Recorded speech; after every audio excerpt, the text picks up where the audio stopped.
प्रेरणास्पद कथाएं YouTube channel पर मैं धनंजय जैन आप सभी का हार्दिक स्वागत करता हूं।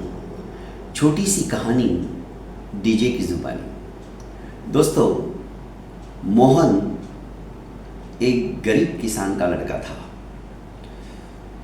विवाह हो गया, घर में उसकी पत्नी के अलावा और कोई नहीं था। माता पिता बचपन में ही गुजर जाने की वजह से सारा भार मोहन के ऊपर आन पड़ा था। छोटी सी खेती, उसमें भी कभी बारिश हुई तो फसल लहलहाती, नहीं तो वो खेती भी मोहन का पेट भरने में समर्थ नहीं थी। बड़ी मुश्किल से मोहन का गुजारा चलता था।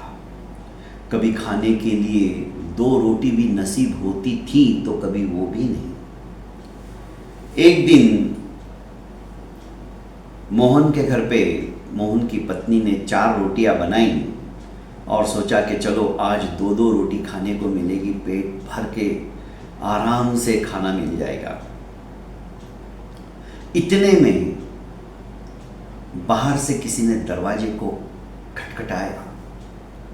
खिड़की में से मोहन की पत्नी ने झांक कर देखा तो एक साधु महात्मा थे। साधु महात्मा को देखकर वो बड़बड़ाई और कहने लगी कि लो, अब ये भी आ गए, इनको भी इसी समय आना था। हमें खुद को खाने के लाले पड़े हुए हैं और ये आ गए मांगने को। मोहन ने उसकी बड़बड़ाहट सुनी, दरवाजा खोला, देखा तो एक वृद्ध साधु जो कि अत्यंत कृशकाय हो चुके थे।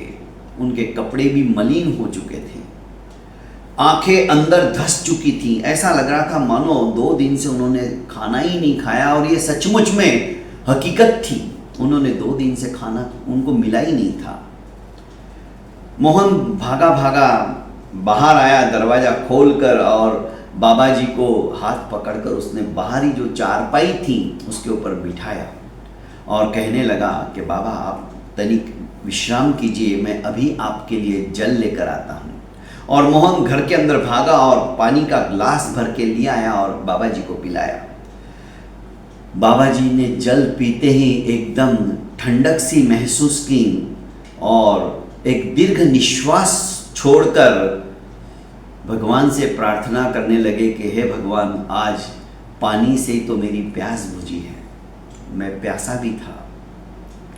दयनीय स्थिति थी। करुणा भाव से उन बाबा जी ने मोहन से कहा कि बेटा 2 दिन से भूखा हूँ, बहुत भूख लगी है, कुछ खाने को हो तो बड़ी कृपा होगी। मोहन घर के अंदर आया, किचन में गया, देखा तो वहाँ पे 4 रोटियां बन चुकी थी। मोहन ने रोटियों की तरफ देखा, उसे पता था 2 रोटी मेरे लिए और 2 रोटी मेरी पत्नी के लिए। पर घर आए अतिथि को इस तरह से कैसे क्या भूखा भेज दूं। जैसे ही वो रोटियां उठाकर बाहर जाने लगा कि उसकी पत्नी ने कड़क स्वर में कहा कि तुम क्या कर रहे हो, पागल हो गए हो क्या? उन बाबा जी को तो कहीं पे भी रोटी मिल जाएगी, वे कहीं पर भी जाकर मांग सकते हैं, हम कहीं पर जाकर मांग नहीं सकते हैं। आप उन्हें मना कर दो कि हमारे यहाँ कुछ भी नहीं है, वे चले जाएंगे, पर हम भूखे रहेंगे तो क्या होगा? वैसे भी कल भी हमें पूरा भरपेट खाना नहीं मिला है। मोहन शांतता के साथ उसकी बात सुनता रहा। आखिर उसने कहा कि देखो, भूखे पेट को कभी भी ज़्यादा देर तक इंतज़ार नहीं करवाना चाहिए। वे बाबा बड़ी आशा से हमारे दरवाजे के ऊपर आए हैं, और भूखे को भोजन और प्यासे को पानी, इससे बढ़कर और कोई धर्म नहीं होता है। कर्म ही हमारा धर्म होना चाहिए। मोहन भांति भांति से समझाता है, पर ये सुनने के मूड में नहीं रहती। इसकी पत्नी बोले जाती है।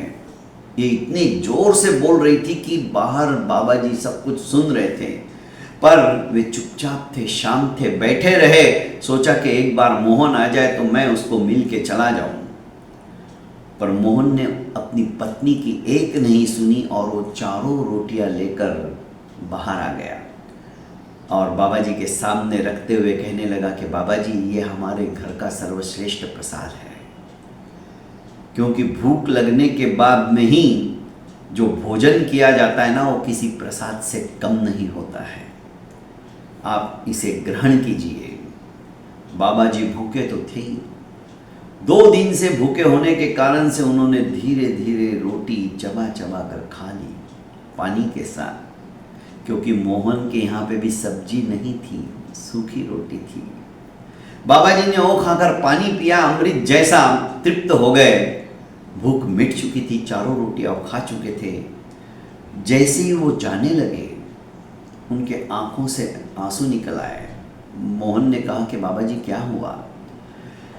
बाबा जी ने कहा कि आज तक तुम्हारे जैसा व्यक्ति मैंने नहीं देखा, और हाँ, मैं तुम्हें एक भेंट देना चाहता हूँ। बाबा जी ने अपनी झोली के अंदर हाथ डाला और एक सोने का कटोरा निकालकर मोहन के हाथ में थमा दिया।